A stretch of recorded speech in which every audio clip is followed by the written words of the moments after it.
Not great? We're over halfway there, so. Right? Not great? Anybody else besides not great? Amazing? Lies? It's a beautiful day, and there's a nice center of excellence. Yeah, we're almost there. Yeah. The glass is like well over 50%. Empty or full, depending on how you're looking at it. How was your first week? Farm is hard. Farm's hard? Farm's a lot of like rote memorization, like three stuff look up and get out there. She's still here, she would punch me. I did a phase 2 site assessment last week at West Point. Anybody trying to go to West Point? Nobody? I thought it was pretty, so I've never been there. Gorgeous campus. I don't know that I'd want to go there in my college experience. However, educational experience on the flip side of this, I think is very promising. So Keller Army Hospital is like closing down, is dwindling. So like 50% of your rotations are at Trauma 1, Westchester Memorial. But it's not something like I knew or anybody else knew until he came back, and I was like, did you guys know? And they're like, oh, what are we going to do? And I was like, I don't know. Continuing mission? It's working. So if you're thinking of going there, that may kind of impact on where you think you're going to live. I think only you two raise your hand, so something to think about. What else is good? Anything? Y'all apparently like are in the Arctic training right now. What is happening? We need to get our thyroids checked out here. You really that cold? This morning was really? Wow. We're all huddled together and keep warm. Start burning stuff in the middle of the room. Alrighty. Well, it's good to see you guys. Oh, thanks. Wow. I've got a feeling right here. I don't know what it is. We're here. So we're going to go Neuro. This is Neuro, right? Nice. Yeah. I just was over to next door talking to the sophomores for like 2 hours. I used all 2 hours of their time, which I don't know how they got me to do that, but it happened. Hey guys. Hey. Hi. Welcome back. Hi. What else? Nothing really. So, what do we want? What do you guys want to get out of this? Don't give me some bullshit answer too. Like,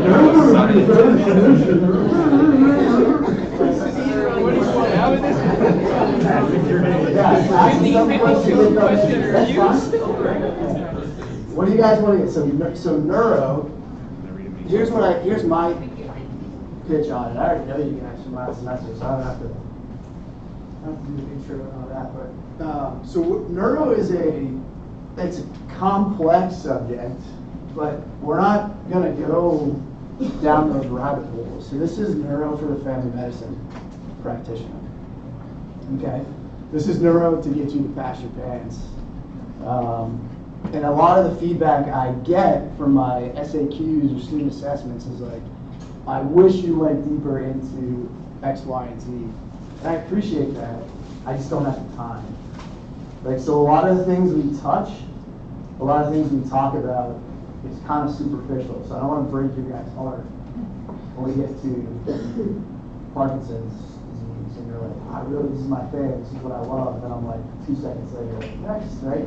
And that's kind of IPAP. I feel like that's IPAP holistically, but it's more so in this class. There's, this is 7 or 8% of your PANCE. I think they might have changed it. So you're going to see neuro questions on there. But what do you think you're going to see? Cranial nerve stuff, headache, stroke. You think they're going to ask you a lot of like zebra type questions in neuro? You're like, yeah, not really. Not really. I'm trying to think if I just think my pan rate LA last year had an MS question, as I remember. But Yeah, that's what we're here. That's what we're here to do. So when you guys think about it, I guess I'll ask a better question. So what sort of things? So intro to neuro. So what sort of things do you think we're going to talk about in neuro? What sort of things do you think you're going to see family medicine and neuro-based? Headaches, Loss of smell, senses. loss of smell and senses, Alzheimer's, dementia, ataxia, difficulty walking, balance and coordination, epilepsy, seizure disorder. That's it, we're done. Nice. That's it. Yeah, I'm like, oh shoot, if they have any more, I'm done. I don't know anything else. Yeah, so all that stuff. And kind of grain of salt, right? So I try to go back and think about when I was here thinking like, yeah, neuro, it's an intimidating subject. I'm probably, do you guys think you're going to see Alzheimer's disease or frontal lobe dementia in your active duty population? Unlikely. Probably not. Maybe if you're on some ancillary staff with some old farts on it, but mostly you're not going to see that, right? If you're working outside, you think you're going to see that? Yeah. Hell yeah. Like half the patients I see that are elderly have FTD or Alzheimer's disease. Stroke, you think you're going to see that on active duty? Potentially. High exertion, increased pressure, like maybe folks aren't taking care of themselves, risk factors, etc., pop a vessel, why not, right? Maybe.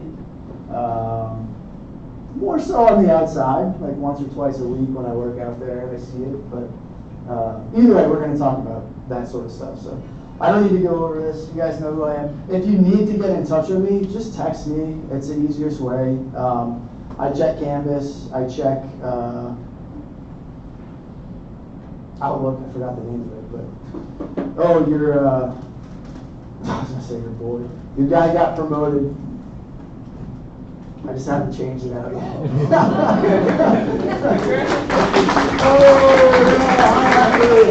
This is great. You stick around long enough, it's going to happen to everybody. So, yeah, September 1st, I got sick and tired of checking the list every month.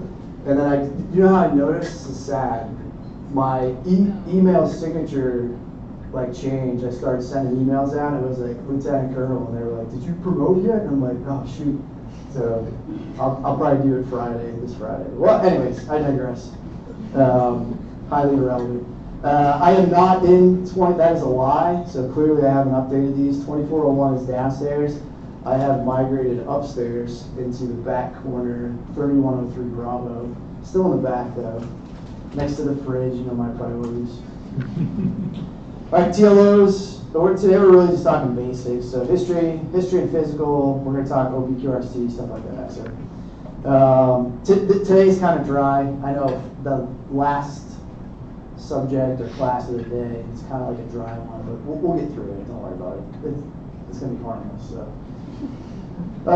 32 course hours. You guys can read, right? All your test questions will come from the slides, which come from Harrison's and current, but mostly current. 7%, we already talked about this. Man, I'm flying, look at this. Woo! Woo! Other things to think about. Yep, we're going to talk about all that as well. So, what have you guys heard about the tests? Anything? Liars. You're all like, you haven't pimped the seniors yet? Say. Most of the warnings about farm.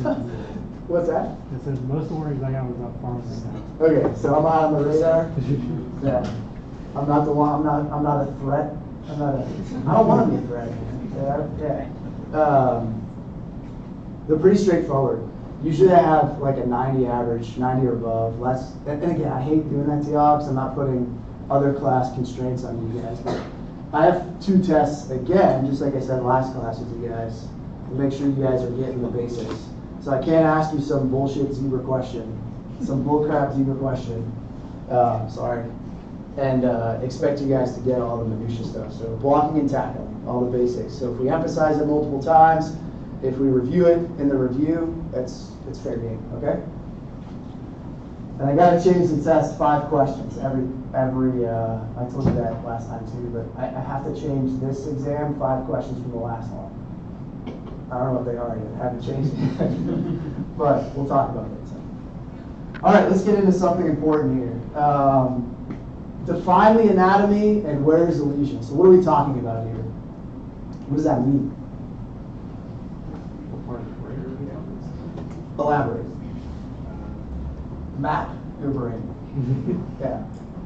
It's like dermatomes or... Good. So you threw dermatomes out there. So again, we're talking about which part of the brain. So where is the lesion with a neuro complaint? So your patient comes in and they say, I have X, Y, and Z. We're trying to isolate it or trace this back to which part could be affected, right?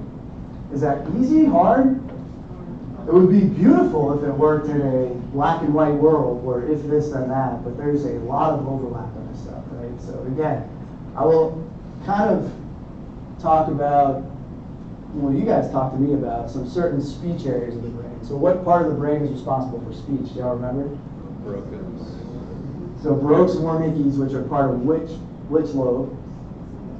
Like, do we saw this stuff miles ago? So temporal, good. So temporal, good. There you go. So again, if you're having a stroke, if I'm having a bleed in my brain and I'm slurring my speech, that's where you as a clinician can start thinking, I'm worried about something going on in the temporal portion of the brain. Now, beautiful if it was just bleeding on that one little area that controls that part, right? But usually hemorrhagic strokes are caustic to all parts of your brain. So it's not going to be just me slurring my speech or having word salad or broken speech, right? So I'm probably not going to be able to move. I'm probably going to have some ataxia, dyskinesia, facial droop, other things, right? But this is really what we're getting at. So it's all going to go back to your anatomy. So we talk neuroanatomy in our next class tomorrow, but I don't want to bypass it really fast, but it's super important. Just like anything really when you do in medicine. If you don't have that good anatomy baseline, then it's going to be more difficult for you to figure out what's going on. So first thing, define the anatomy, and then try to figure out which part of that anatomy is impaired. Does that make sense? And the reason I talk about this up front is we'll talk about it when we go through different pathology, right? So we talk about how it presents, and I want you guys to think back, if I forget to mention it a million times along the way, is remember to define the anatomy, define the lesion, figure out where it is, okay? And dissect it from that aspect of the neuro perspective. All right, neurohistory, things to consider. Can your patient even give a history? Am I going to get a good history from a stroke victim? No. Am I going to get a good history from a demented patient or delirious patient? No. Altered mental status, right? So what am I going to do? I'm going to ask somebody else that knows this patient, maybe a family member. So, are they depressed, demented, dysarthric? Ask your friend, relative, witness. Witnesses are extremely going to be important. And then try to answer, is it a neuro disease? Okay, is it a neuro disease? And then localize your problem like we talked about. So a lot of these disease pathologies may present like a neurological disease, but may not initially manifest as one. Can anybody think about a prominent disease in the United States that attacks microvasculature, specifically small nerves, diabetes, yeah. Way to play the game. And what do your patients usually come in with diabetes? What'd you say, stroke-like symptoms? Yeah, why not? But so family medicine, what I found out is my diabetic patients will come in with erectile dysfunction because the nerves, the tiny nerves in their penis stop working. And as soon as that happens, they're coming to see you for small vessel, either vasculature or neuropathy.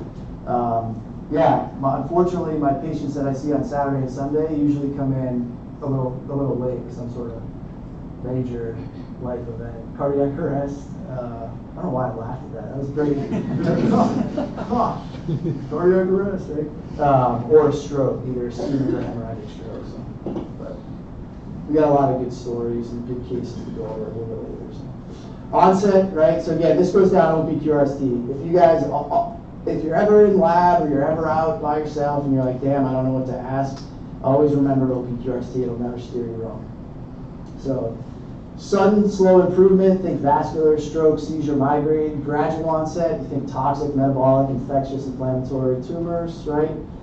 Think about it, that should just make sense. Slow onset, it's a growing mass in your head, as opposed to something fast, you just pop a vessel and you're bleeding, right? Relapsing and remitting, that's one of your hallmarks of MS. So you get relapsing and remitting episodes. That's like the #1 type of MS that presents. And then any history of trauma, such as anything. Motor vehicle accident, extremely common. Explosion, right? Fight, face meets baseball bat, those type of things. So, good. Provocative and palliative, you guys can read, right? So, symptoms come with stress. Getting me better with meds. What are you doing to make it better? Well, I have a headache and I take a gram of Tylenol 3 times a day. I take it 6 times a day and it seems to get better. Well, you're kill your liver, right? So let's not do that, #1. But it's nice to know that it's getting better. So what makes it better? What makes it worse?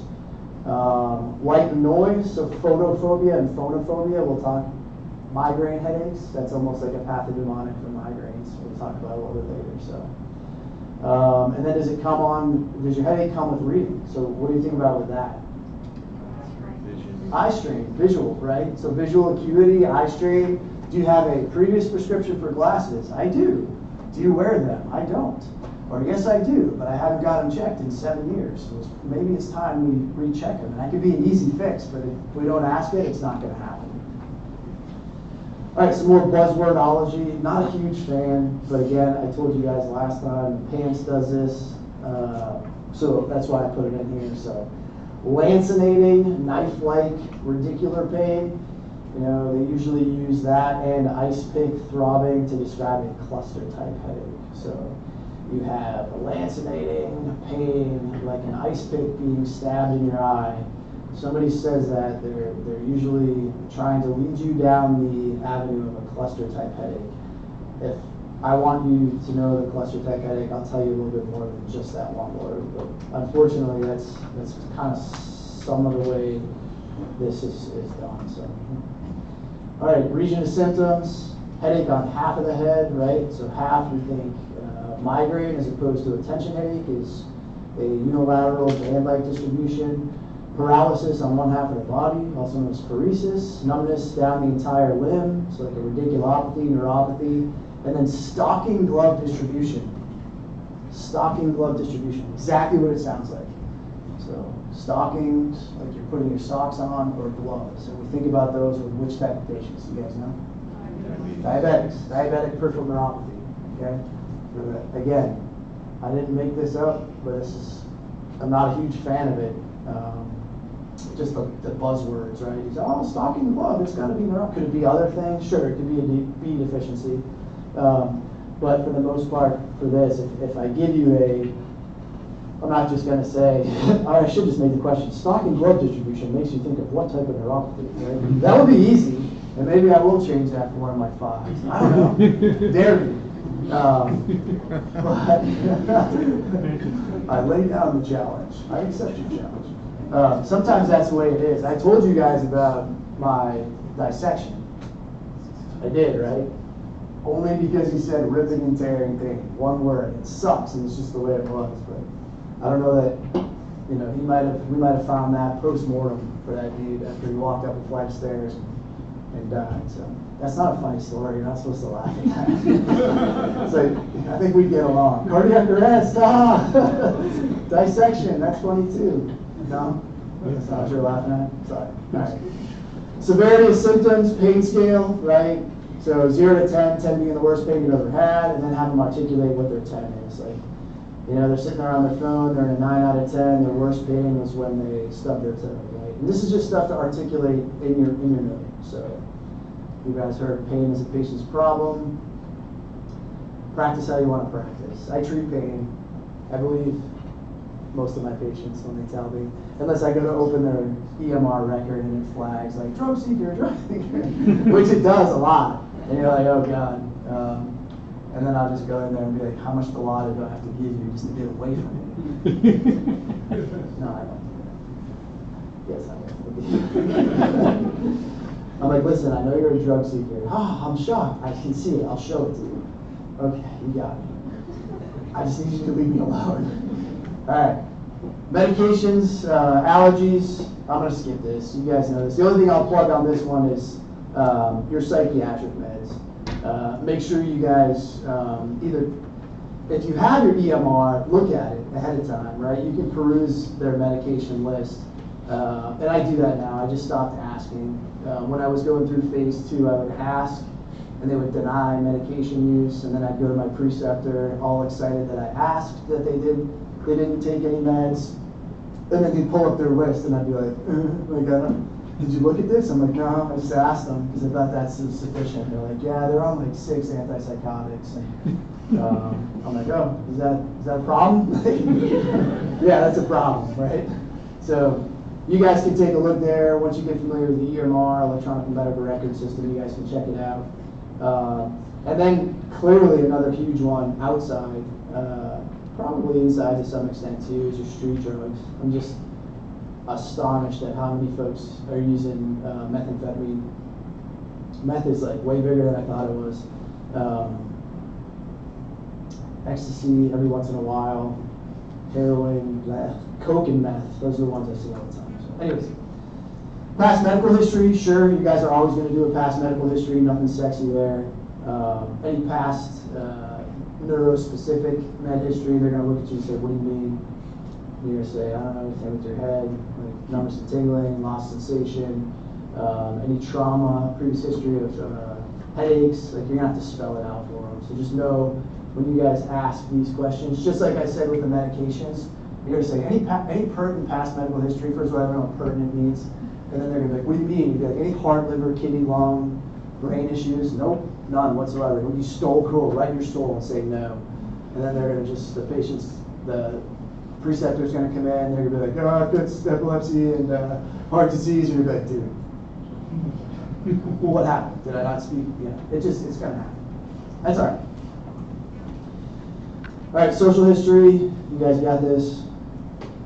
Travel, why travel? Are you guys doing path right now?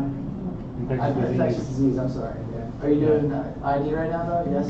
Are you guys learning about all, like, everything is like fever and chills, and you're like, where did they go? And you're like, oh, they went to Chile. You're like, oh, it's Eastern Ecuador. You're like, what? What the crap is this game?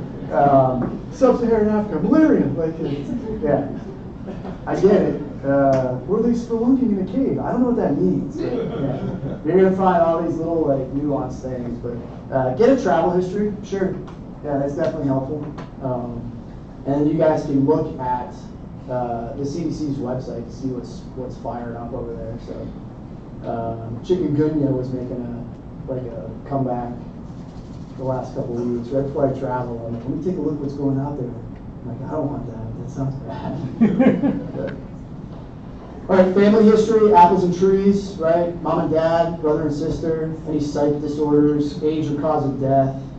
Just remember to ask the questions, right? We miss 100% of the questions we don't ask. You guys know all this. So. Fever, chills, nausea, vomiting, diarrhea, night sweats, weight loss, right? ROS. You don't have to get too crazy. But baseline, I would ask for those for sure. And then nervous system specifically, right? So headache, loss of consciousness, speech-related functions, memory loss, insomnia, attention, concentration, disorientation. Disorientation's a tough one. You ask folks, like, are you disoriented? Like, what does that mean? And then you try to like elaborate further. Like, you ever walk into a room and forget why you're in the room? How many people do that? So you're like, oh my God, I'm dying, right? You're like, no. Like, that's not what we're looking for. But that could be an early sign of some sort of dementia. So. But we're looking for more specific stuff, right? So like my old man, I'm pretty sure if I told you guys, so my grandmother had Alzheimer's disease late. It eventually killed her, but like she was out like 3 in the morning walking around in her nightgown looking for last year's Easter eggs. God bless you. But my old man today crashed into another person. He just said he was zoned out. He's gone to get his mail at the end of his driveway without his pants on. I'm like, oh, that's probably early signs of him losing his mind. So I get that to look forward to. Because it's probably going to be too, but you know, I got some time. It's like 74, it's good life. All right. Cranial nerve stuff we're going to talk about, so any specific visual changes, diplopia, double vision, facial numbness, deafness, dysphagia, right? Difficulty swallowing. A good one I had, I told you guys about the stroke case that I had. The only thing was dysphagia. We talked about that.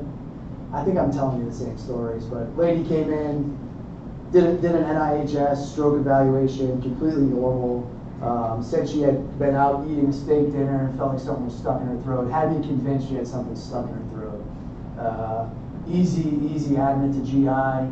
GI scoped her, sent her back down to me, and we're like, there's nothing in her throat. And then eventually I spun her head and she was straight out. I'm like, oh, how'd that sidetrack? It's not funny, but how did that sidetrack the OR, you know? Like, that's not good because time is tissue, right? So, yeah, that sucked for all involved. Mostly her, but I mean, I felt bad too for a hot minute. But. So dysphagia, difficulty swallowing, maybe the only sign of stroke you guys have, which is strange. Before that lady, so this was probably a month ago, before that lady, I've had folks come in and tell me the exact same story. I was out eating a steak, I was wolfing it down, and now something's stuck in my throat. And like 9.9 times out of 10, it was a piece of steak stuck in their damn throat. Which blows my mind, because I was taught that your esophagus is a hollow muscle and keeps working that stuff down. But GI would scope them and be like, yeah, there it is. Like, you want to see? I don't want to see it, but like, seeing is believing. Yeah, it was interesting, that specific case. So. All right, limb and motor sensory, paresthesia, which is what? Woo! Burning, tingling, tickling or prickling sensation. Radiculopathy, which is what? Radiating pain, usually 1+ nerve affected. Okay, and then paralysis, tremors, weakness, dyskinesia, which is what?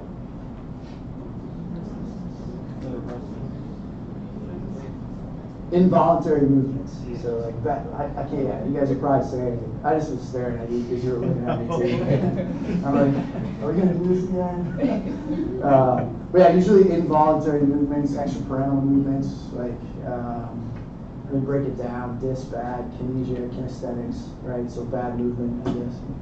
We'll talk about chorea or chorea or spastic dystonia, some movements, some medications can cause hard-eye dyskinesia. Have you guys talked about that stuff? Psych. Yeah, psych. Good. So those type of things, that's dyskinesia. So, I do have some, and I know you're like, I just want to fast forward you to the review. I know. I wish I could. Actually, I love this. I love hanging out with y'all. But there are a couple questions on there that are just like basic anatomy, or definition questions. Like dyskinesia means what? Like there are. I think that's fair.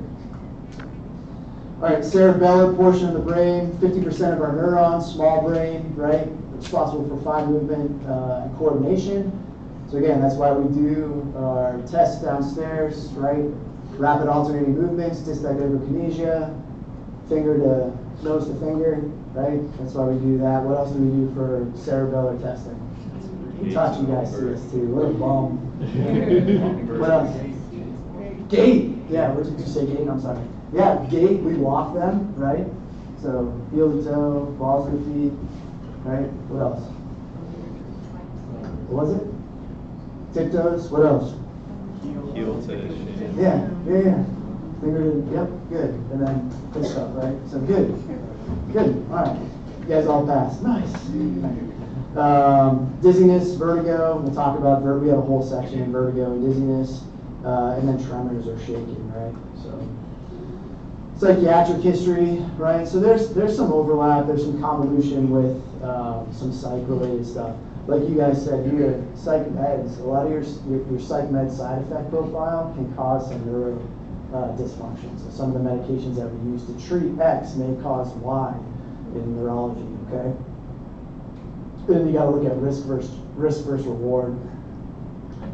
Is it, do I want to treat this person's schizophrenia by giving them an antipsychotic and take the chance that they're going to have a low tremor? Probably. Or would I rather than have a psychosis or a mania or something like that? So you just got to kind of balance that stuff out. It may not be you doing it, but you may you may have to manage some of those meds. All right, red flags, worst headache of the life, thunderclap headache.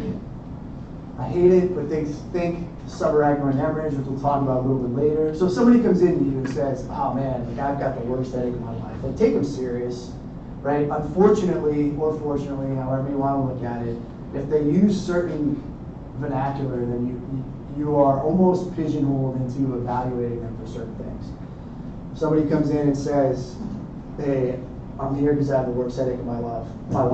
It's not my job to try to disprove it and be like, but they were smiling and laughing. I'll put in my note, patient states worst headache of their life, and guess what you're getting a full court press on? Yeah, stroke. I'm doing a stroke workup on you. I don't care.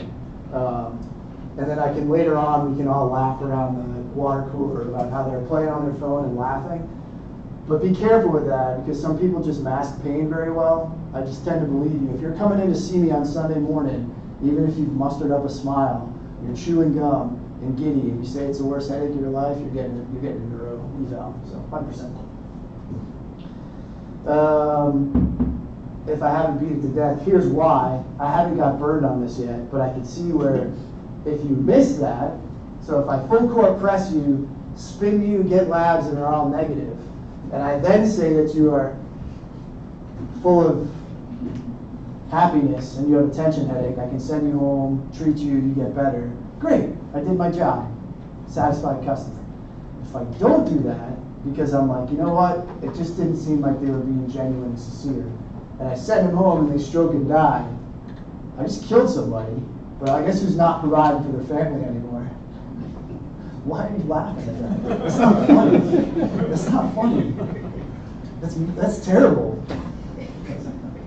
Yeah. Cardiac arrest, death, it's all good. It happens anyway. So you can't stop them all, guys. You can't save them all. You're going to try, though.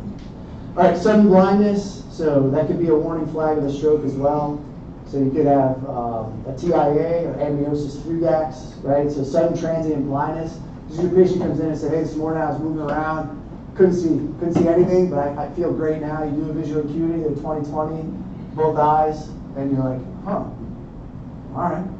You need to fully work them up for a stroke, because that could be a warning shot of something impending coming. So we'll talk more about that a little later. Back pain worse at night, what do you think? My life? I don't know, normal, like gravity? Yeah, so back pain worse at night or wakes you up at night with weight changes, think cancer. Think cancer, keep it in your differential. The back, the spine, I don't know if you guys learned this in RADS, but it's a place where cancer likes to migrate.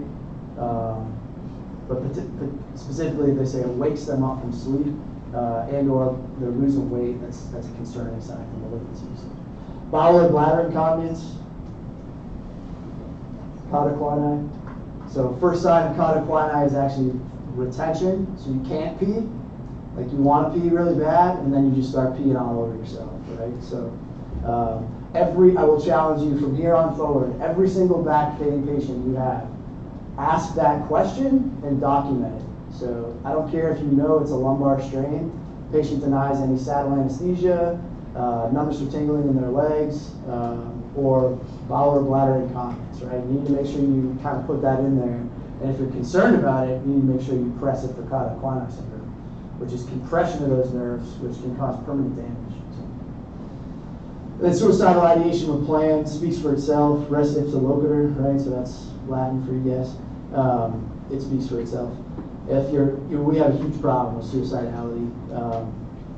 I mean, across the nation, but on active duty. So if your patient says that they're suicidal, what are you going to do?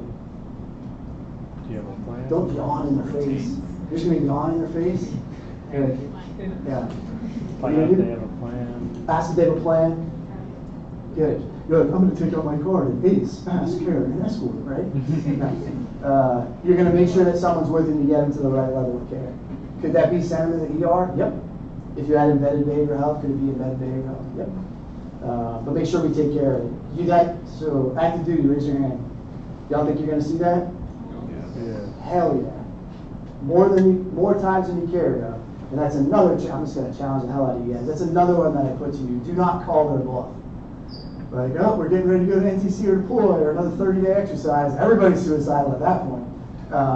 Do not be the person to be like BS, right? Don't do that. You never know what someone's going through. So take them serious. It's usually the quiet ones that I worry about the most. I've had all the way from my dude that was throwing himself outside his first story window, trying to kill himself, and I'm like, what? Wait, so that's like this high? So he's just basically doing the silly salmon outside his window into a bush? And you're like, yeah. I'm like, I don't. All right, seems abnormal to me. And then I had the quiet infantry guy that went to a range on Saturday, spun his rifle, and blew his head up. So didn't say a word. All right, focused exam. So we'll talk a little bit about each one of these. So vital signs, I'm not going to insult you guys. General impression, sick, not sick. How do they look? Are they talking? Are they upright? Are they laying there lethargic? Are they a baby with no postural tone, right? And you're like, oh God, it's dead. Like, make it move, right? That's scary. Head and neck, looking for their skin, right? Looking for any facial rash, skull depressions, tenderness, auscultate for bruise, all that good stuff. And then heart and lungs. An MMSE, mental status exam or mini mental status exam, we'll talk about in a second, but this is what we're going to want to do. Do not memorize this. And I'll tell you why in a second, because you'll get a handout, it's on your phone. You will use this though. Let me just say that. Like, level of consciousness, right? So A&O times 3. I go 4, man. This is like my big flex in here. So person, place, time, and event. Yeah, I love it. So the book says A&O times 3, so I don't get to trump them, but I guess since it's my class, I can say A&O times 4. That would be another test question. What's my favorite A&O? 4. This one. Yeah, A&O times 4. Like, hey, can you tell me your name, first and last, right? You know where you are. I'm in the hospital. You know what month we're in. Yep. And then I usually ask them, do you know why you're here? Like, do you know what's going on? Like, no. Like, I have no idea. And then I'm like, okay, so you're a little altered. And they're like, yeah, they're bringing me in because they think I'm having a stroke. Why do they think you're having a stroke? Because I had a stroke previously. I'm like, oh, you seem pretty into it. Orientation, name, location, time, event. We just talked about that. Speech and language. How are they articulation? What's the rate, rhythm, pitch? You know, are they making any sense? We talked about word salad versus broken, right? Baroques and Wernicke's. Their content, verbal and written. They respond to spoken commands, ability to read. And then you ask them, take my hands, squeeze both of my thumbs as hard as you can, right? They can comprehend that and actually do something. So, all right, memory, immediate, short-term, long-term. And we'll go over how to test these. So list of 3 items, recall them at the end of the exam, and then your long term is going to be your coherent chronological history, and then your personal history. Like, where were you born? Do you have a childhood history of X, Y, and Z? Right? Tons of information, historical current events. Just be careful with these. They might not mean the same to everybody. So obviously Twin Towers. Anybody know what the bottom picture is? Well, I guess a better question, anybody not know what that picture is? So some folks might not know that's Washington crossing the river there. So, or the picture on the moon, or if you're a conspiracy theorist in a Hollywood theater. Whatever. Just, you know, you could show that and they'd be like, oh, that's in a Hollywood theater. Like, I don't believe in anything. So you're like, all right, cool, I guess. But general kind of pictures and events, I usually ask them, who's the president? That's a great question, right? Can you tell me your name? Where are you? Like, what's going on? I'm like, do you know who the president is? And I was like, Donald Trump. And I'm like, yes! I just ruined your day with one question. I'm like, sucks to suck. But I got it with both presidents. I got it with all the presidents in the ad, so. But they really get feisty with that one, so I gotta find a better question. Anyways, insight and judgment. So, okay, how would you respond to a situation, right? So, if a building was on fire, what would you do? Then again, use your, like, oh, it's not drop and roll. No, not you, the building. Oh, evac, okay? I'd get out of the building. Right? Okay, cool. Usually there's a couple other, like, if you find a wallet, what would you do? That's a tough one, right? You're like, steal the money first and then return it. I'm like, ooh, you need Jesus. But, you know, you can ask them kind of questions, generally speaking, as you guys. You know, you could use, I think the building on fire is an easy one. Anyways, abstract thoughts, similarities and differences between objects, apples and oranges are. You guys, come on. Desk and chair, furniture, right? List all animals with 4 legs versus list animals that walk upright or something. So, calculation ability, serial 7s, or you could ask them simple questions. Serial 7s people kind of struggle with, and you got to worry about education level. But you could say like, you know, simple. What's 5 plus 5 plus 5, or 3 plus 2 plus 2, or something. Just basic arithmetic. You're not flexing on it. You're like, what's there's a couple videos out there with some like, they're like, what's 5,099 button? And they're like, oh, they're spitting it out. And I'm like, it's not that. It's very simple stuff. All right. And then all those, what we just went through, are part of the MMSE, or the minimum status exam, right? I would want you to know that it's out of 30 and less than 24 is suggestive of a cognitive disorder. And again, I'll say that again in the review for folks that are just totally zoned out right now. I say don't remember it because it's right here. So when you guys go to your inpatient rotations, psych would be another one. If you're lucky enough to do a neuro rotation, which a lot of you aren't going to have a neuro proper, just use this on your phone. Just look up MMSE or MOCA, the Montreal Cognitive Assessment is another one, and just ask the questions, and you guys can tabulate their score.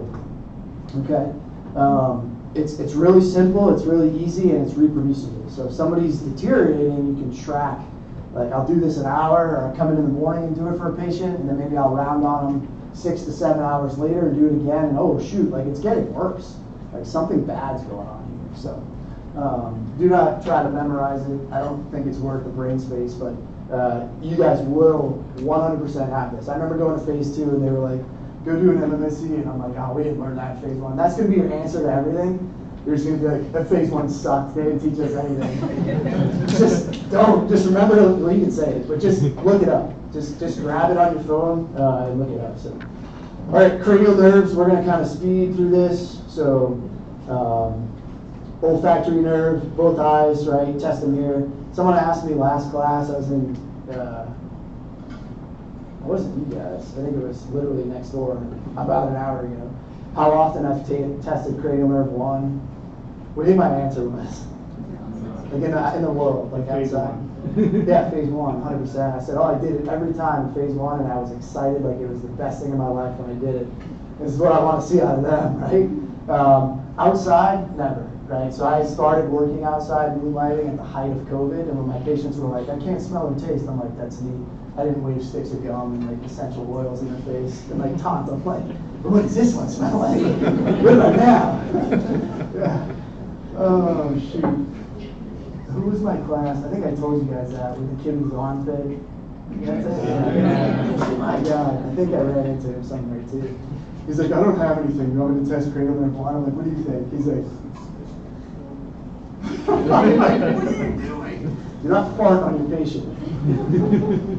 All right, cranial nerve 2, optic, visual acuity with correction, visual fields, and then your optic fundi examination. You guys keep practicing that stuff. It's not going away. There will be a couple questions on the exam on cranial nerves, just basic questions. So, 3, 4, and 6, right? You guys remember? You guys remember? All right. LR, 6, SO, 4, 3, right? Good. Oh, it's right there. LR 6, SO 4, 3. My bad. So always, you'll just remember, that's something that's going to serve you well, just memorizing that. So checking out the pupils, and then extraocular movements, right? Follow my finger, convergence, accommodation. That stuff, you're going to need to know that and continue practicing. So trigeminal nerve, right? Ophthalmic, maxillary, mandibular, jaw clench, right? So having them close your eyes, make sure they can feel, make sure they're clenching their jaw, you can feel their masseter, their teeth, and and stuff. So your facial nerve, raise your eyebrows, close your eyes tight, keep them closed, don't open them. Smile, give your best smile, puff your cheeks out, right? All that good stuff. And that's so easy to test, right? I usually do that first thing when I have a stroke patient come in. You don't necessarily need to do all that, but I like, people usually kind of look at you like, what? What do you do? Just say, Simon says, man, you just do the same thing. Raise your eyebrows, close your eyes, puff your cheeks, and I usually just do it. confused and scared probably. 8, right? Finger rub or whispered. Like you want to stand behind someone and whisper sweet nothings in their ear, knock yourself silly. I just go close your ears, tell me what you hear. There's one left ear, right ear, both ears. Game on, move on. So, air versus masculine bone conduction. So your Weber, your Rene. I'm typically not doing that in a neuro, down and dirty ER exam. If I have a patient that's coming in with a otalgia or any type of hearing concern or vertigo, I'll probably do that question. All right, 9 and 10, excuse me, glossopharyngeal and your vagus nerve, right? Open your mouth, stick out your tongue, say ah, gag response, spinal accessory, shrug your shoulders, trap, turn your head against my hand, sternocleidomastoid, that stuff. So. And then lastly, hypoglossal, looking for atrophy, fasciculations, position, and strength, right? So if someone's sticking their tongue out, it's deviating to one side, or you guys can see that one side is atrophy, that can be concerning for a cranial nerve 12 injury. Okay? Fair enough? Everybody doing all right? Okay. Yeah. All right. Motor exam. So inspect, right? Looking for symmetry. So good tone. If you see decreased tone, you're worried about a lower motor neuron, which we'll talk about a little bit later, disease pathology. And then checking our strength, 0 to 5, right? 5 out of 5 is full, and then 0 is no movement. Looking for symmetry. If I want you guys to remember the minuses and the pluses, I'll let you know. But for right now, don't lose your mind on that stuff. Pronator drift. Close your eyes. Hold your hands out like you're carrying a pizza, and then have them keep their arms up. You can slowly push them down a little bit. This is going to be one of the most sensitive and specific findings we have in the pre-hospital setting for a stroke, believe it or not. So, smile, speech, and pronator drift, which we'll talk about during stroke, but really simple tests you can do. But if you're worried about a stroke and my patient's doing this, so my right arm is deviating, find the lesion. What side of the brain controls my right arm? Left, right? So motor function of my left arm, now I have to reverse engineer and map that back. It's probably an MCA, but anyways, I digress. DTRs, you've already had this, we talked about it before. I would like you to know, you can hedge your bets. I'll probably tighten the shot group when we do a review, but there will be a question or two on there. On your spinal nerves and what they innervate, so like C5, I'd like you to know it motor functions the deltoid, your biceps tendon is your reflex, and then your sensation is your upper outer arm, okay? C6, same, wrist extension, brachioradialis tendon, and then the lower outer arm. Is that fair? You guys have all had this before, we talked about it last time, so you're like, yeah, but we dumped it. Right? It'll come back, don't worry. C7, wrist flexion, triceps, and then you guys can see there, pointer middle and thumb kind of area. C8, finger flexion, there's no reflex. So again, if I asked you guys C8 reflex function, and the answer is none, that would be an easy 2 points all day, every day. 2 points in the paint. And then C8, you guys can see the diagram there. So use your ring finger and pinky. Same for L4. If I'm going too fast. Great. All right. Let's slow down. Classic. L4, tibialis anterior foot inversion, right? It's your most common ankle injury. I inverted my ankle. Your patella tendon. And then you guys can see the medial portion of your great toe. And L5, pause for effect. I'm going to stop reading this to you guys. Again, another reflex with none. S1. You guys have ortho this semester? Yes. You're going to go through the same stuff. You're going to get, and I only know that because he sits next to me. He asked some similar questions. So, S1. Pronatus longus, pronatus brevis is your motor function. Your Achilles tendon, so you guys can see that lateral aspect of the foot. Your cutaneous reflexes, okay? So there is a Babinski sign, or that plantar reflex. So upward stroking, number 7, what should it normally do? Downward fanning or upward outward? Downward. So there's the upward outward we're going to be concerned about. Maybe probably neurological dysfunction, probably lower motor neuron lesion. Superficial abdominal reflex. You can read about this one. I don't typically do this a lot because I can't find it in most of my patients, to include myself. Like, I just have a healthy layer of hibernation support. You gently stroke the abdominal muscles and they should tighten. You guys can all practice that on yourselves when you're holding the bear. Chromosthetic reflex, what's that?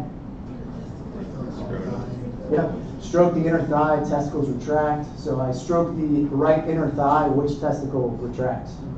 Okay, good. Just make sure you guys know. I know it doesn't say that, but I feel like that's an easy question to ask. Like, your slide didn't say it. I'm like, but yeah.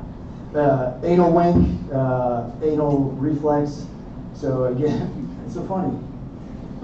The anal wink got you? Yeah. So you gently touch the anal derm and you'll get the sphincter tight, right? So there's the bulbar cavernosus reflex isn't on here, but this is a common one you'll see in trauma. Did we talk about that last class, too? So either stimulation of the clitoris or yanking the glans penis, and you get an anal wink as well. So I know, all the good stuff, right? Yeah, when you do a trauma assessment neurologically, it feels like invasive to a patient, but it's got to be that way. So you're checking, I mean, when you're doing ATLS and you're checking an unstable pelvis and you're not checking the vaginal vault or the rectum for blood, then you're failing your patient. So there's fingers going everywhere. Really? Yeah.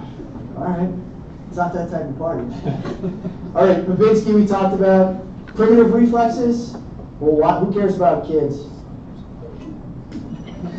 We were all little people at one point. So suck response, lightly touching the center of the lips, right? Cause your patient or your baby to kind of like root or suck.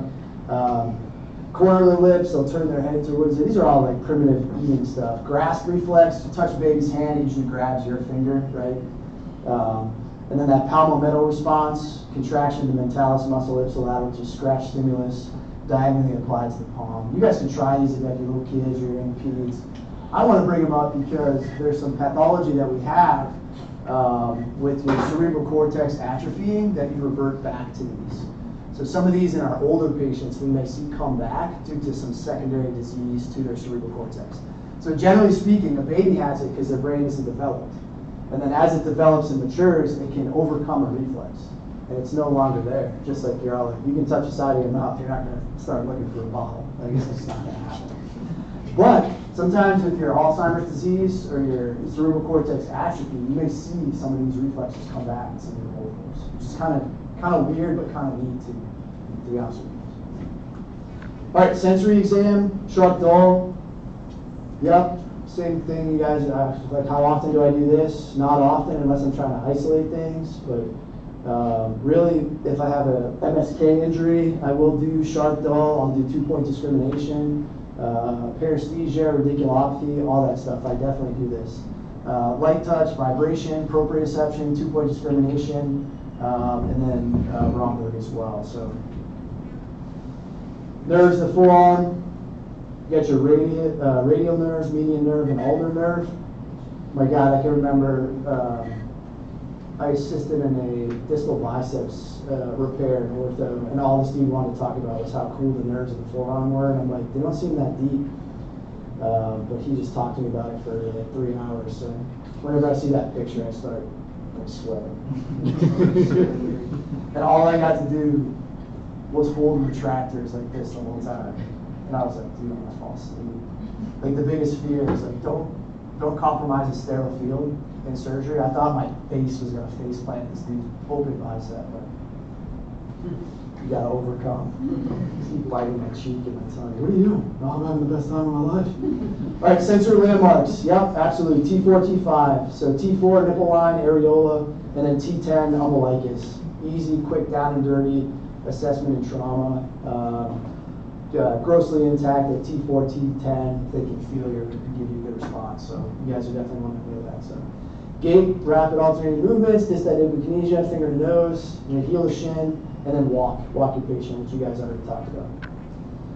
This is kind of putting it all together. So don't stress about memorizing this, but we just went over basically all this information. It's just boiling it down if you want to look at it in one sheet.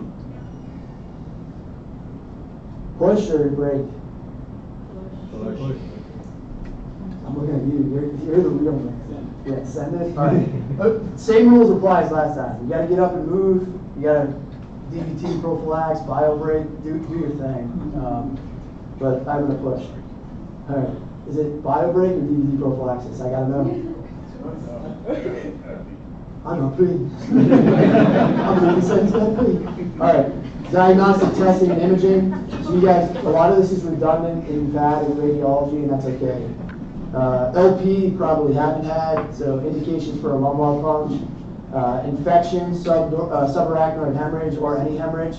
So you may clear somebody with a CT scan and they have no bleeding, but they're still having symptoms, and you do a tap and they have microxanthia or some sort of blood, like little tiny bit of blood in their CSF, which could be a micro vessel disorder or bleeding. So just something to consider. Dementia, malignancy, MS, intracranial pressure. So usually going to get to somebody with a neuro eval in the ER, and they're going to kind of clear the deck on everything else and then decide, do I need to do an LP or not? When I say that, I'll say this up front, and I'll say this early, but this is one of the things that I need you guys to understand, not for the test, but for the test of life. If a patient comes in and you're concerned about a stroke, right? You're concerned about a stroke, their altered mental status. I don't care if it's we'll learn ischemic stroke is 80% more common, hemorrhagic is usually 20%. First thing you need to do is a CT non-contrast to make sure there's no major bleed or mass occupying lesion in the head. Because eventually we're going to want to do an LP. If I've got a massive tumor in my head that's causing shifting of space and I put a hole in that space in my back, what's going to happen? It's going to be a vacuum effect. You're going to herniate and kill your patient. Is it going to be cartoon effect where it's that happened, the whole world break? No, you're just going to hurt your patient. Just don't do it. So I need you guys to understand that before we do an LP, somebody needs a CT non-com. Deal? Deal. All right. Oh, there it is. LPs and meds. So some of your anti-coags, warfarin, contraindicated, stop meds 4 to 5 days. Aspirin and NSAIDs, no significant risk for spinal bleeding. You can circle that. I'm just going to ask you a question on your exam. If some dude that's on an NSAID and you need to tap them, you're going to tap them? You're going to tap them, 100%. Plavix, discontinue 14 days and 70. Well, here's a question I asked you guys. I'm concerned about my patients stroking out. They're on Eliquis, Coumadin, they're on Plavix. Do I have 14 days to wait? No. What should I do? Send it? So could I reverse it if there's a reversal agent? What else can I do? Products? What am I worried about? Excessive bleeding? Could I give him some platelets? Yeah. So it says contraindicated, right? And optimally we would want to stop that, but if we need to, we could give reverse warfarin with fresh frozen plasma. Right, INR should be in normal range at time of your LP. So you can titrate it up, get your INR normal, and then tap them. So this is like not something we're going to be like, oh shoot, they've got a headache, nuchal rigidity, and they're febrile of 103. I'm concerned about meningitis, but they're on warfarin, so we'll do it in, I don't know, 4 to 5 days. So that ain't going to happen. You're going to reverse them and tap them. You're probably going to start broad spectrum antibiotics and admit them to the hospital anyways, but they're going to want you to tap them before. So. All right, LP tap, 3 to 4, L3, L4, right, interspace. Easy if you have your patient. I've got some funny stories of LPs.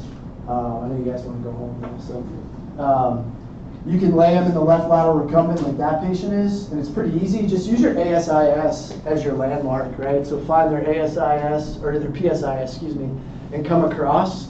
So find if they've got the anatomy for it. My 400 or 500 pounders, I'm like, I don't know what I'm looking at, right? You guys can lay them forward, feel this landmark, this holding prominence, you're coming right straight across. You can have them if they're willing to, lean forward, like if you put the guardrail up on the bed, the only thing you don't want to do is pass out while you're doing it, and then fall forward and hit their head. And I've had patients lean forward and open that interspace in their back as well. It helps kind of open up L3, L4, so you get a needle in there.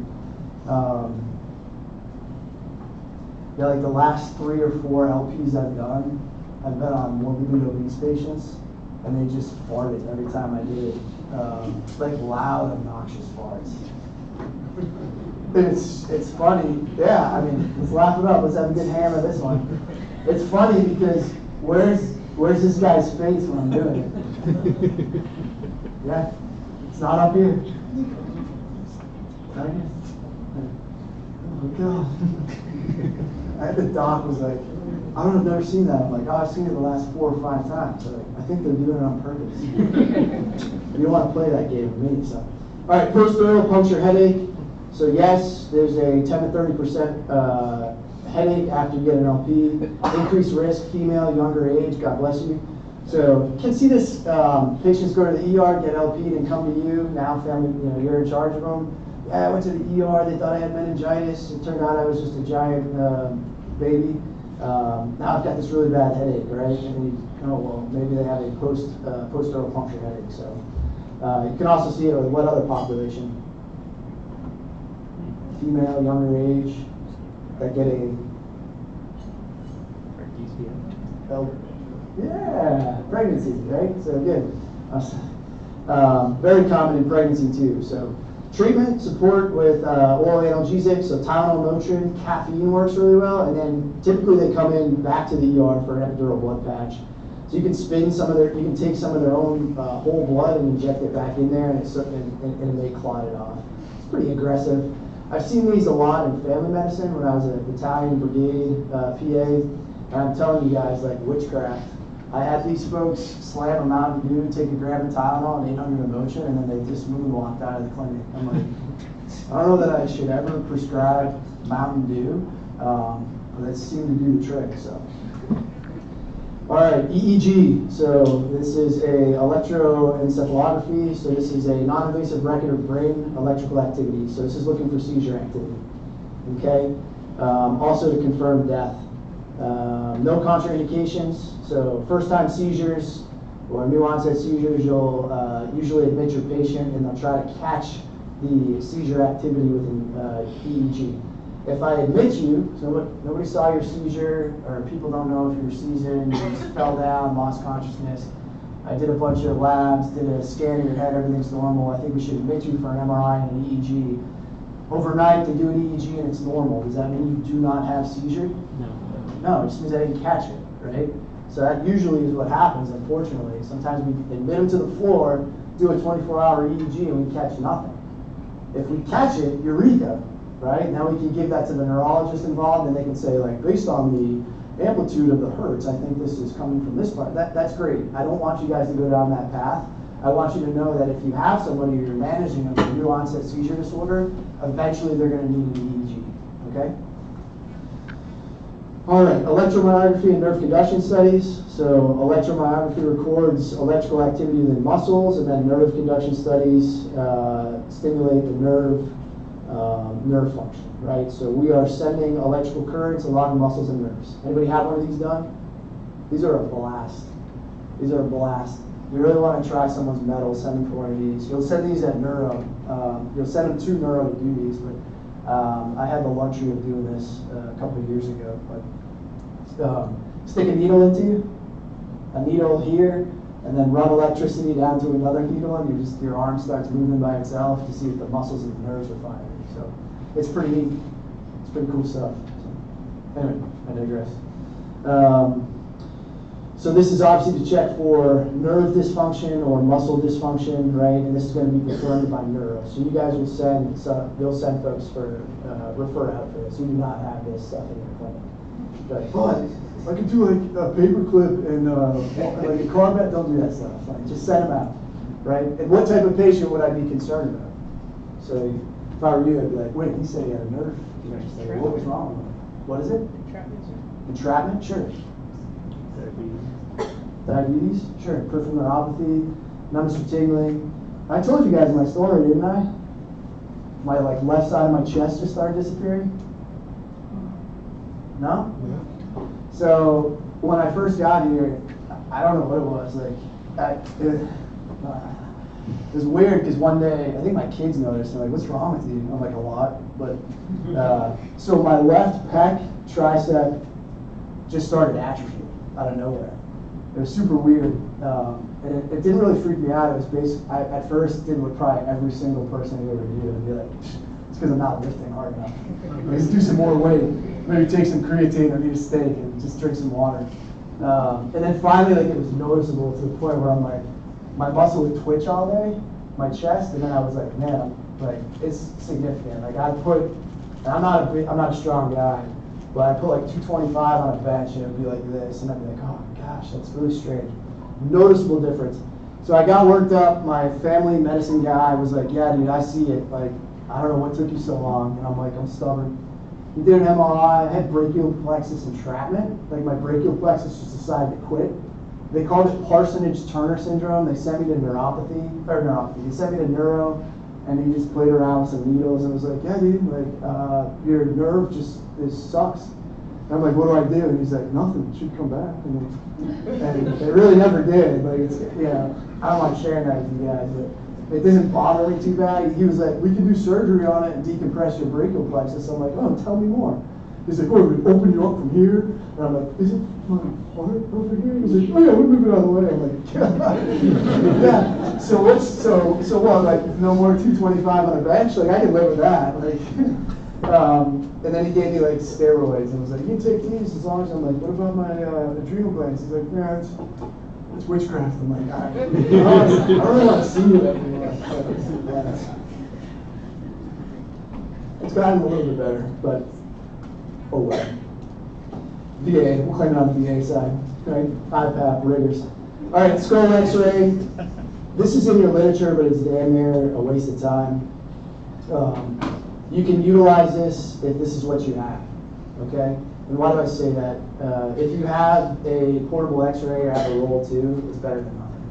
But if I'm in an ER, I'm not going to order a skull X-ray. I'm going to send you for a CT exam, okay? It's in the literature. You can use it to help evaluate direct skull trauma, etc. But usually a CT is just going to be just as good.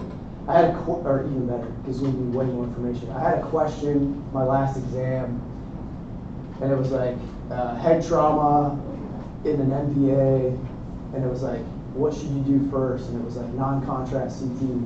But I freaking put skull X-ray on there, and they were like, but that should be the first one. And I'm like, I failed you, man. So I might keep that or I might get rid of it. Just remember, if you're in an ER and you have the capability of doing a CT non-con or a skull X-ray, how many of you guys are going to get a CT non-con?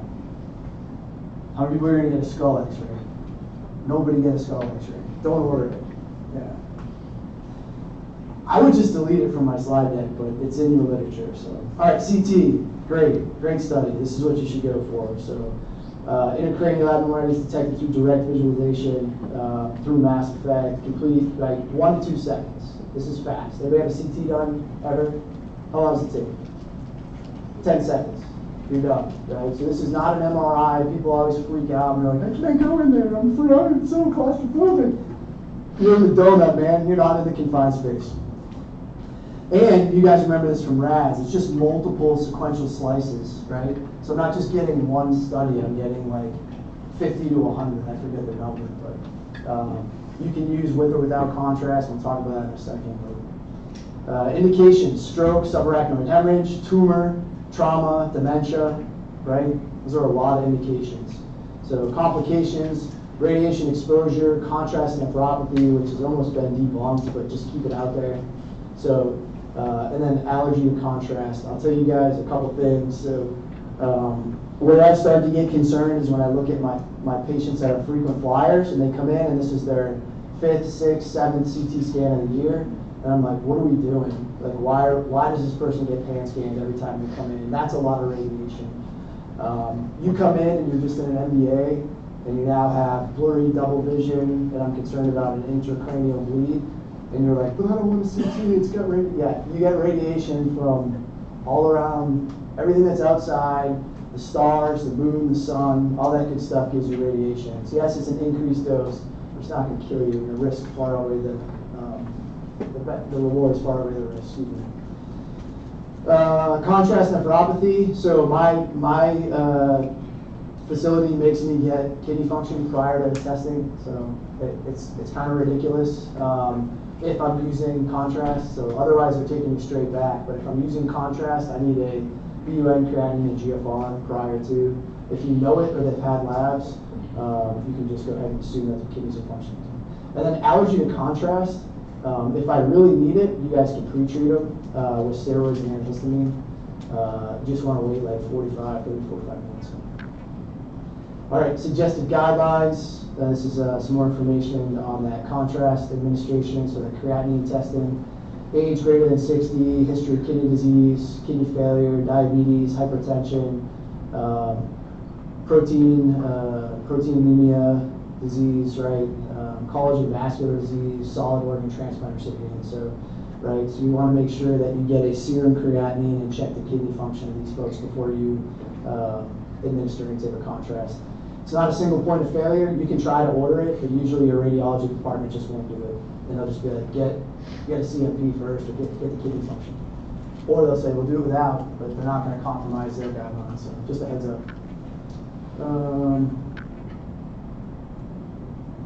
What? Is that in your guys' slides? No. Talk about later. I'll get through this. I think those are supposed to be at the end, but I might have thrown them in there today. So. MRI, so no radiation, right? Measures the resonance of protons, so this is magnets. Better for brain, spinal cord, soft tissue. Can detect hemorrhagic strokes earlier than CT. Well, damn, if it can detect a hemorrhagic stroke earlier than a CT, why do I just tell you that you need to get a CT non-contrast first? This takes 20 minutes, and if I go sit my patient that has a hemorrhagic stroke in an MRI tube for 20 minutes, what's going to happen to them? They're going to die, right? So we need to, so remember that, because I've had folks, and again, I'm not trying, I don't want to argue it, I just want you guys to understand it. You need to get the CT non-contrast first if you're worried about intracranial pathology. I will meet you halfway and tell you that if I'm worried about, I hope we're not jinxing you. I hope nothing happens to you ever. But you're going to die eventually.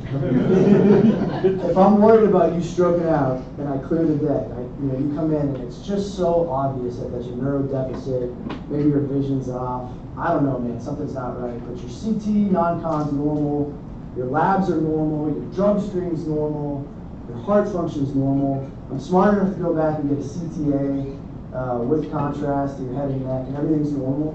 I'm still going to admit you for an MRI. Because it may be microvascular disease, and that's going to find it. But you need to do that workup first. You cannot send your patient to die in the MRI scanner. You can't send him to the CT scanner to die either. So that slices both ways, right? I'm just telling you it's a quicker, faster exam. If I meet somebody at the door from EMS and they're not stable, what do I need to do first? I'm not being a smart ass. I have to stabilize that patient, right? So like, hey sir, like this person, we picked him up, their GCS is 15, it's now like 6, going on 5, going on 4. You can just see it going down the drain. Like, you need to tube them, you need to correct the deficiency, and then you can get it, okay? I hope that makes sense. Okay. Complications, loud, tight space, artifact, patients move. Sitting still for 20 minutes is a long time. Metal, they can't have metal implants, and then that contrast can be nephrotoxic as well. So some things, they will make you guys fill out a form when you go for your MRI, so don't stress too much about this, but really anything that's metal, they're going to ask you and make sure they do their due diligence. Okay, that's just a list of some implantation stuff, right? Swan-Ganz catheters, those are extremely common. More so than the Duraphase penile implant. I'm not really sure what that looks like, but I'm sure they're out there. Tattooed eyeliner, it's kind of neat. Ferromagnetic material that may irritate the eyes. It was a couple weeks ago. Anybody catch on the news the guy that got folded up in the MRI scanner? Yeah, that was crazy. So that's why you don't wear metal in an MRI scanner. I don't know the story. I think he ran in and had like a big chain around his neck. Full chain. Yeah. That must have been absolutely terrible. Anyways, GFR, so the American College of Radiology recommends GFR assessment 6 weeks prior to any gadolinium-based contrast, okay? Also, if they have a history of renal disease, again, age greater than 60, hypertension, diabetes, and then any type of hepatic liver transplant, anything that they're taking an immunosuppressant for. So. MRA, so we're doing an MRI, but we're using dye, right? So we're looking at those vessels, angiography, and usually, I will, when I was went on my little diatribe about get your CTA first. If I don't see anything and they're still clear and they're having symptoms, I'll admit them for an MRI, MRA. I'll probably put the order in and admit them to the medicine floor, but you can see aneurysms, right, that bulging, usually at the circle of Willis, which we'll talk about later. So intracranial, extracranial, so we're looking at the head and neck. It should make sense why, right? Any atherosclerosis, thrombus, or embolism in the neck, if that gets free, it's going up, right? It's going up, upstream to cause a problem. PET scan, right? So this is going to be tagging some of your cells with usually glucose, or positron emission tomography, and taking a look at how the cells utilize glucose or uptake that. So this is kind of cooler, I think rare stuff. I don't do this very often, but functional imaging study and looking at brain activity and which part of the brain. Again, we talked about find the lesion, find the anatomy. So the example I would use this. CTE is big in the news these days. So chronic traumatic encephalopathy, has anybody heard of that? Recurrent concussions causing CTE. Anybody know Aaron Hernandez? Who's Aaron Hernandez? Aggressive. So he was a Florida football player from Florida that did play for the Patriots, and then ended up he killed a couple folks, didn't he? He executed somebody. Gang-related stuff, drugs. Was using all sorts of drugs, methamphetamine, hallucinogenics, kind of went crazy, killed somebody, ended up killing himself, found guilty of murder, and then afterwards they start looking at all these football players, including him, that have kind of done that, and they look at their brains using this type of study, MRIs or PET scans, and they're finding that their brains are like Swiss cheese. Go figure, like running against 200, 300, 400 pound individuals, the fastest you can is not good for your head. Who else could we see this? Or CTE? Boxers. Boxers? Border troops. Border troops? Yes. Yeah, well, Players too. I was thinking of you guys, like soldiers. TBI. Recurrent TBIs, combatives, blown up. Like early OIF, are like, oh man, you got blown up by an IED. Like, how many fingers? Two, good. And then he's back out on Round Irish. You're like, what? I don't think I can see. Like, take some Zofran, drink some water. But I guarantee it's probably out there in our population too. So, all right. Sorry, I got tangent again. Myelography. So again, you're doing an LP, and now you're injecting dye directly into a confined space, and you're probably doing this with a C-arm or an X-ray that's continuous. But this is going to allow you to evaluate the degree of cord compression, arteriovenous malformations, epidural abscess, and tumors. Right, so epidural abscesses I've seen with my IV drug users, and that's a surgical emergency. So. Carotid ultrasound, non-invasive, quick, easy, cheap. If you guys haven't kind of got on board with the ultrasound stuff yet, I would try to encourage you to do so. I'm not telling you all to buy like a butterfly. I wish I could buy you guys all one, because we gotta work on that.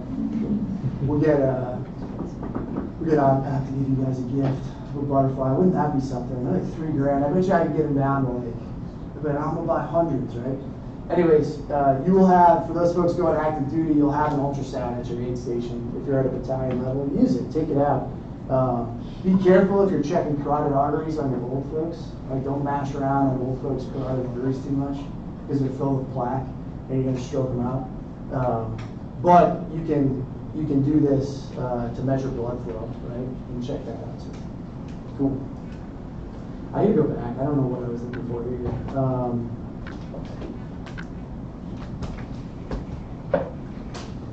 Yeah, so this was a patient I had.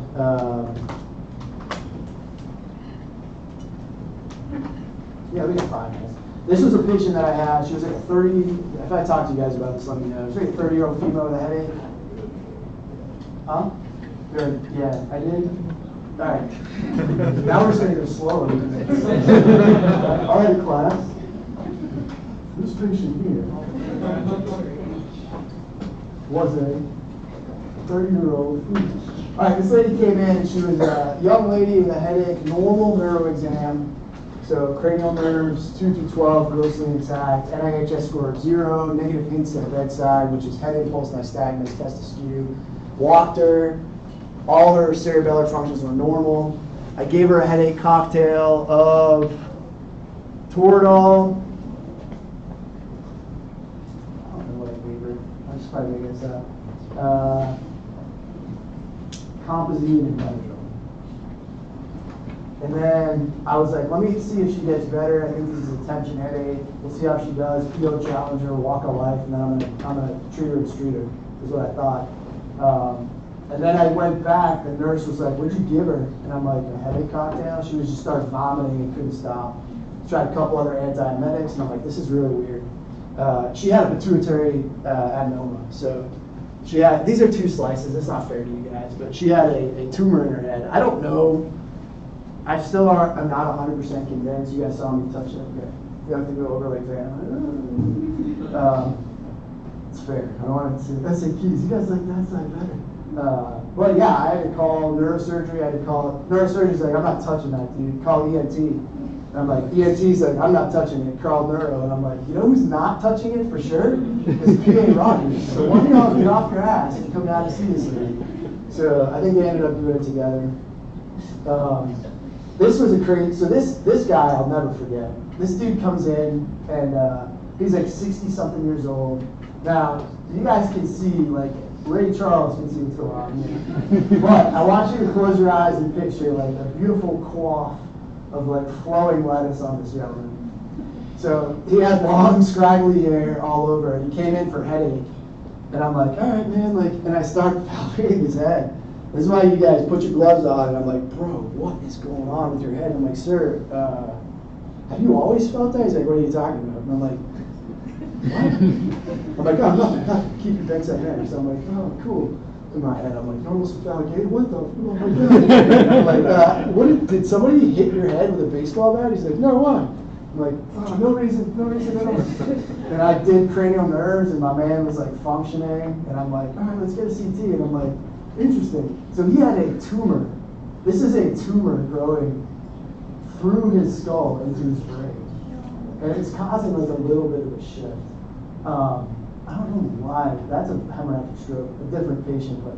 But I went back to that dude. I got called. Radiology was like, hey man, what's going on with this guy? And I'm like, I have no idea. He's super weird. The guy was like irritable and wanted to go smoke cigarettes. And I'm like, I don't think you should, sir. Why?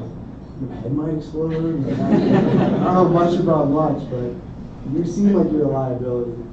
So I called her, they were like, yeah, he's got a massive invasive tumor eating through his scalp. And I'm like, the hair kind of hides it. He's like, what? And I'm like, nothing. And my attendant's like, what are you talking about, the hair hides it? He's like, oh yeah, man, that's crazy.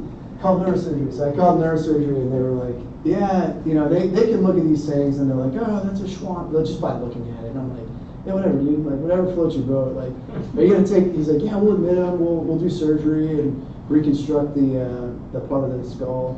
And I went and talked to this guy. He ended up leaving AMA, so he gets medical advice. I was like, hey sir, can I sit down? Like, breaking bad news to your patient, right? Like, can I sit down? Like, sure, what's going on? I get on their level, and I'm like, so you came in with a headache, and I think I found a reason why your head hurts. And he's like, well, what is it? I'm like, I think the picture is better. Let me bring this up. And I'm like, see this area right here? That's not supposed to be there. He's like, what is it doing? I'm like, I don't know. That doesn't seem right. And I'm like, the good news is we're going to keep you in the hospital and they're going to get rid of this. And he's like, yeah, I got to go pick my dog up and smoke cigarettes. And I'm like, All right, I can't say that I encourage you to do that. We'll talk about the other ones later. But yeah, I'll never forget that dude was riding, and then the headache, the 30-year-old female. Oh, no notes.